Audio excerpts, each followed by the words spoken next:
Méditation du 22 mars. Quand la raison est irrationnelle. Troisième partie. Si la vie vous donne des citrons, faites de la limonade. Proverbe anglo-saxon. Selon le psychologue Raphaël Santandreux, nous avons 3 croyances irrationnelles de base. Premièrement, je dois tout faire bien. Deuxièmement, les gens doivent me traiter correctement. Et troisièmement, les choses devraient bien se passer pour moi. Ainsi, lorsque premier, nous commettons des erreurs. Deuxième, quelqu'un nous traite mal. Ou troisième, les choses ne se passent pas comme prévu. Nous sommes frustrés et déçus. La maturité consiste à chasser de notre esprit ces raisons irrationnelles qui sont en réalité des exigences enfantines. En tant que chrétienne, nous devons partir de 3 convictions fondamentales. Premièrement, nous sommes des êtres nés dans le péché. Par conséquent, non seulement nous ne faisons pas tout bien, mais nous commettons des erreurs et des injustes. Deuxièmement, nous vivons dans un monde en conflit entre le bien et le mal. Par conséquent, le mal sera présent dans notre réalité quotidienne. Vous pouvez en être sûr. Et troisièmement, pour Jésus, que nous imitons,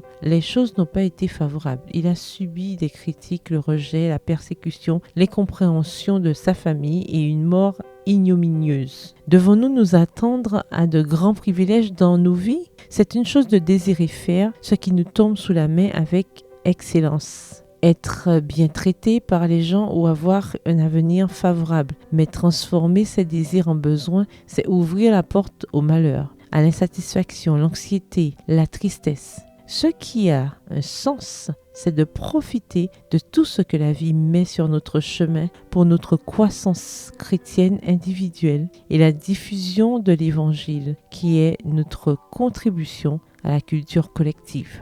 Ne soyez pas l'esclave de besoins inventés. Ne laissez pas des raisons irrationnelles gagner du terrain dans votre esprit, que votre référence soit la Bible. Premièrement, je trouve donc cette loi pour moi qui veut faire le bien. Le mal est présent à côté de moi, mais je vois dans mes membres une autre loi qui lutte contre la loi de mon intelligence et qui me rend captif de la loi du péché. Qui me délivrera de ce corps de mort? Grâce soit rendue à Dieu par Jésus-Christ notre Seigneur. Romains 7, les versets 21 à 25. Deuxièmement, heureux êtes-vous si l'on vous traite de tous les noms à cause du Christ, car la gloire et l'Esprit de Dieu reposent sur vous.